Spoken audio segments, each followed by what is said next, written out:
India गठबंधन की मुंबई बैठक खत्म होने के बाद चर्चा में है कि आने वाले दिनों में इंडिया का क्या पक्ष होगा, किन मुद्दे पर वो चुनाव लड़ेगी, सीट शेयरिंग किन किन पार्टी के पास कितने सीट्स होंगे।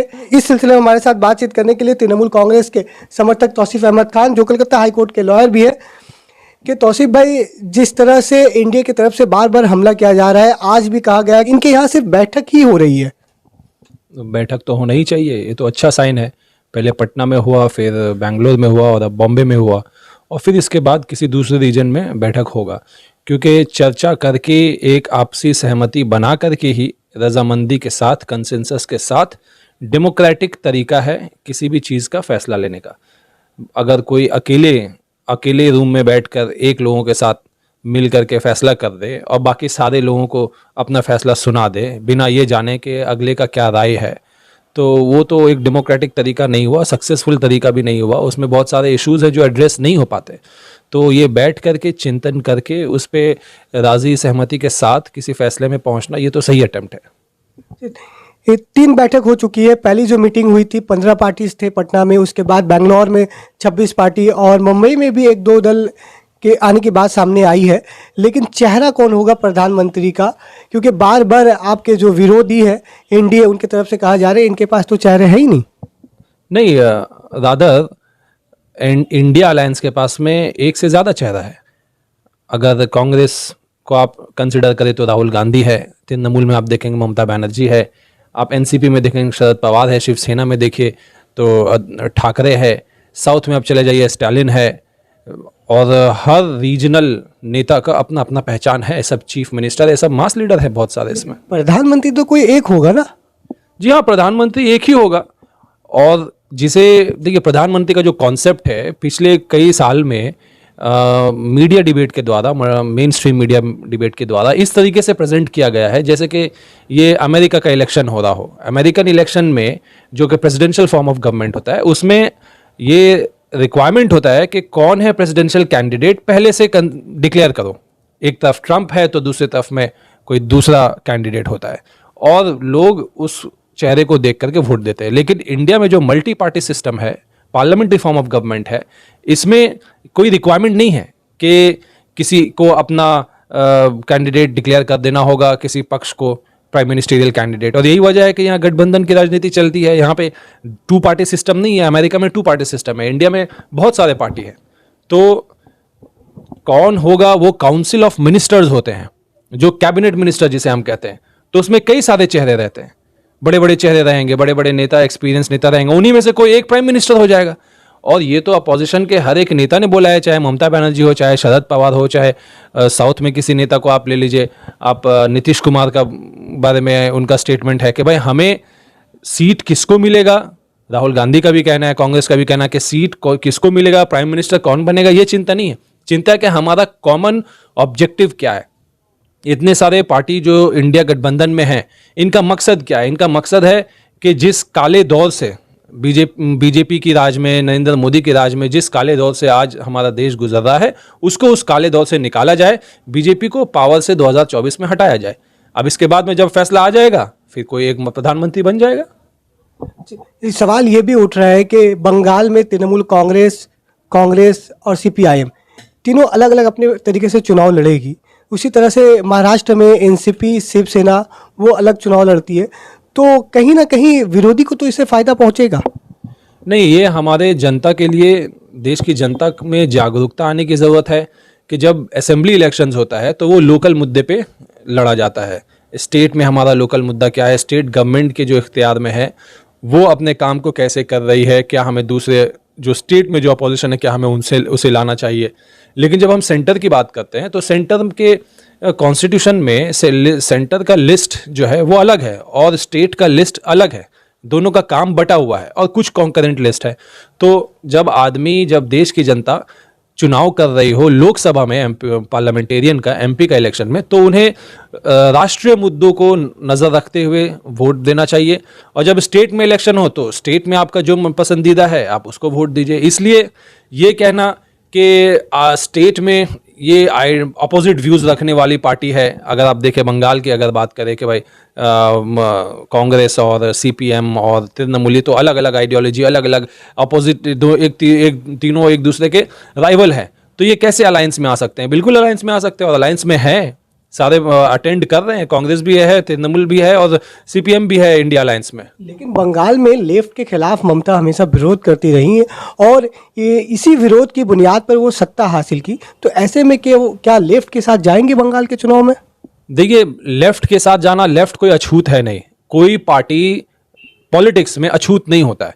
हाँ, किसी दौर में किसी मुद्दे को लेकर के उसका क्या पॉलिसी है, उस पार्टी का क्या अप्रोच है, आदमी उसकी मुखालिफत करता है। आज बीजेपी ऐसी हो गई है कि बीजेपी कम्युनल मुद्दों को उठाती है, कम्युनल फैसले लेती है। अटल बिहारी वाजपेयी के दौर को अगर आप देखेंगे तो नरेंद्र मोदी के दौर से अगर आप कंपेयर करेंगे तो हो सकता है आपको डिफरेंसेस मिलेगा।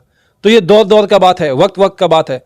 आज लेफ्ट पार्टी उसी ऑब्जेक्टिव को पाना चाहती है जो ऑब्जेक्टिव को तृणमूल और ममता बनर्जी पाना चाहती है, जिस ऑब्जेक्टिव को कांग्रेस पाना चाहती है। तो इसे ही तो कहते हैं कि कॉमन ऑब्जेक्टिव है।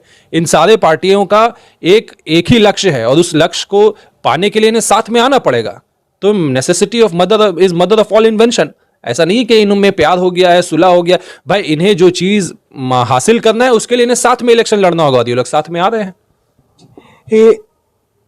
मरकजी हुकूमत की तरफ, केंद्र सरकार की तरफ से कहा जा रहा है कि स्पेशल सत्र बुलाया जाएगा और उस सत्र में इम्कान है कि यूसीसी पे चर्चा होंगे, उसके अलावा वन नेशन वन इलेक्शन पे बातचीत होगी। तो इस पे आपके क्या विचार हैं? देखिए, यूसीसी उन सारे जो बीजेपी के फैक्ट्री में जो सारा स्टॉक रखा हुआ है जिससे लोगों में फूट डाल दिया जाए, पोलराइजेशन किया जाए, उसी में से यूसीसी एक प्रोडक्ट है जो बीजेपी इस्तेमाल करेगी। एनआरसी था, आपका यूसीसी है, आपका सीए बिल था। तो ऐसे कुछ ना कुछ एक मुद्दा इनके पिटारे में, बीजेपी के पिटारे में रखा हुआ है जो वक्त ब वक्त वो लोग इस्तेमाल करते हैं प्रोपागंडा के तौर पे या पोलराइजेशन फैलाने के तौर पे, वोट को बांटने के नियत से, जिससे कि लोग बीजेपी को वोट दें। तो अगर वो लाएंगे तो उसे डील किया जाएगा। हमने पहले भी उसका विरोध किया है कि यूसीसी, खुद लॉ कमीशन का कहना है कि आज के डेट में, और ये नरेंद्र मोदी के गवर्नमेंट के दौरान ही 2018 का है शायद लॉ कमीशन का रिपोर्ट, कि ना तो वो यूसीसी डिजायरेबल है और ना ही फीजिबल है।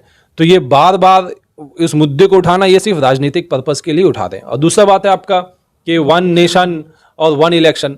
तो देखिए, पूरे मुल्क में, पूरे दुनिया में केवल 3 ही मुल्क ऐसा है जहां पे ये वन इलेक्शन और वन नेशन का थ्योरी चलता है, जैसे बेल्जियम, स्वीडन और साउथ अफ्रीका। पूरी दुनिया में ये 3 मुल्क ऐसे हैं जहां पे सेंटर और स्टेट का इलेक्शन एक साथ होता है। अब ये मोदी गवर्नमेंट काफ़ी दिन से ये बात कह रही है, नरेंद्र मोदी ने भी कहा है, स्टेटमेंट है उनका कि वन नेशन और वन इलेक्शन लाएंगे, और इस पे उन्होंने ऑलरेडी कमेटी बना दिया है एक्स प्रेसिडेंट रामनाथ कोविंद के अगुवाई में कि इसको एक्सप्लोर किया जाए। देखिए, अगर वन नेशन वन इलेक्शन को लाना है तो उसके लिए कॉन्स्टिट्यूशनल अमेंडमेंट की ज़रूरत है, उस पर बहस की ज़रूरत है कि इससे फ़ायदा क्या होगा, इससे नुकसान क्या होगा। स्पेशल सत्र तो बुलाया जा रहा है, सरकार की तरफ से तो कहा गया है कि सितंबर महीने में स्पेशल सत्र होंगे, तो डिस्कशन होगी। अब इससे क्या लाभ है, इससे क्या खामियाजा है? भाई लाभ, वो आर्ग्यूमेंट इसका ये है कि खर्च कम होगा, 5 साल में एक दफ़ा इलेक्शन होगा और उसी इलेक्शन में जनता ये तय कर देगी कि स्टेट का चीफ मिनिस्टर के तौर पे वो कौन से पार्टी को लाना चाहेंगे, सेंटर में प्राइम मिनिस्टर बनाने के लिए कौन सी पार्टी को वो वोट देंगे। तो हर लोगों का अपना अपना व्यू होगा। मेरा व्यू ये है कि इससे अगर ये वन नेशन वन इलेक्शन को किया जाए तो ये स्टेट इश्यूज इसमें कहीं ना कहीं पीछे रह जाएगी। सवाल उठ रहे कि अभी क्यों, सामने 2024 का चुनाव है, तो ये वही है पोलराइजेशन वाला कॉन्सेप्ट। भाई ये आज अगर नरेंद्र मोदी जी देश की जनता को इन सारी बातों में अगर उलझा कर नहीं रखेंगे तो वो पिछले गेट से वो जो अदानी को एयरपोर्ट बेच रहे हैं, अदानी का कर्जा माफ कर रहे हैं, अदानी को कॉन्ट्रैक्ट पे कॉन्ट्रैक्ट दिला रहे हैं, ये तो फिर बहस का मुद्दा बन जाएगा। देश की जनता को इन सारी बातों में उलझाए रखो, मीडिया में ये सारे चर्चा करो, पार्लियामेंट में ये चर्चा करो। आज तक पार्लियामेंट में मणिपुर पे कोई कॉन्क्रीट स्टेटमेंट नहीं आया नरेंद्र मोदी जी का। वो नहीं, उनको ज़रा सा ये नहीं लगा कि इतने महिला मारे गए, इतने लोग मारे गए, घर जलाया गया, सारा स्टेट जलता रहा 2 महीने लगातार और आज भी इस हालत में सुधार नहीं है, लेकिन उस पर वो कोई चर्चा नहीं करना चाहते। क्योंकि ये चर्चा अगर होगा तो इससे बीजेपी की विफलता सामने आएगी। तो बीजेपी की विफलता को छुपाने के लिए वो क्या चर्चा करेंगे, तो वो यूसीसी चर्चा करेंगे, वो नया नया टॉपिक लाएंगे, वन नेशन वन इलेक्शन, क्योंकि वन नेशन वन इलेक्शन कोई नया नहीं है, 1950 के टाइम पे भी इसे कंसिडर किया गया था, लेकिन क्योंकि ये बेनिफिशियल नहीं होगा ये सोच करके इसे अडॉप्ट नहीं किया गया। ये आखिरी सवाल है कि आने वाले चुनाव में तृणमूल कांग्रेस का स्टैंड क्या होगा, खासकर बंगाल में, क्योंकि बंगाल में 42 सीट है और बीजेपी यहाँ पे काफ़ी मजबूत है और दूसरे मुकाम पे है, और ममता बनर्जी का ये कहना है कि हमारी जो लड़ाई है वो भारतीय जनता पार्टी के खिलाफ है। तो वहीं दूसरी तरफ ईडी सीबीआई का छापा मारने का सिलसिला जारी है। विरोधी की तरफ से कहना है कि सामने चुनाव है, इसको सामने रखकर सीबीआई और ईडी का इस्तेमाल कर रही है केंद्र सरकार। नहीं देखिए, अब हर ज़माने में ये सीबीआई और ईडी का इस्तेमाल हुआ है पॉलिटिकल पर्पस के लिए। सुप्रीम कोर्ट का कांग्रेस के ज़माने में ये कमेंट था कि CBI is a caged parrot. तो ठीक है, अगर केसेस हैं तो चीफ मिनिस्टर का भी, ममता बनर्जी का भी ये पॉलिसी रहा है कि अगर केसेस है, कोई इन्वॉल्व है करप्शन में, तो उसके लिए पार्टी में जगह नहीं है। आपने देखा ही है, कई बड़े बड़े नेता अगर मटीरियल उनके खिलाफ आते हैं तो उनको ममता बनर्जी का सपोर्ट मिलने वाला नहीं है, और यही होना चाहिए पॉलिटिक्स में। भाई क्लीन लोगों की कमी नहीं है क्या, जो करप्ट लोगों को पार्टी में पोजीशन में दिया जाए जिससे अपोजिशन को फ़ायदा हो। तो एक तरफ तो एक मिसयूज़ होता ही है सेंट्रल एजेंसीज़ का, लेकिन जनता भी इस बात को समझती है। बीजेपी 2019 में जो पोजीशन था एमपी इलेक्शन में, वो पोजीशन आज में नहीं है। 2019 के बाद 2021 का इलेक्शन हुआ, फिर पंचायत का इलेक्शन हुआ। जितने कॉन्स्टिट्यूंसीज में या जितने बूथ में उनकी वो आगे थे, आज के डेट में उतने बूथ में वो आगे नहीं है। तो पोजीशन उतना स्ट्रांग बीजेपी का नहीं है, लेकिन हाँ अल्टीमेटली जब इलेक्शन होगा तो इसका रिजल्ट आएगा। ये थे तौसीफ खान, तृणमूल कांग्रेस के समर्थक। आज इंडिया अलायंस की मीटिंग हुई है। आने वाले दिनों में तय होगा कि इंडिया अलायंस तमाम पॉलिटिकल पार्टी को लेकर सीट शेयरिंग को लेकर बातचीत होगी, क्योंकि अब तक 3 मीटिंग में सीट शेयरिंग को लेकर कोई बातचीत नहीं हुई है। हमारे इस वीडियो को अगर आप फेसबुक पर देख रहे हैं तो हमारे पेज को लाइक करें, यूट्यूब पर देख रहे हैं तो हमारे चैनल को सब्सक्राइब करें।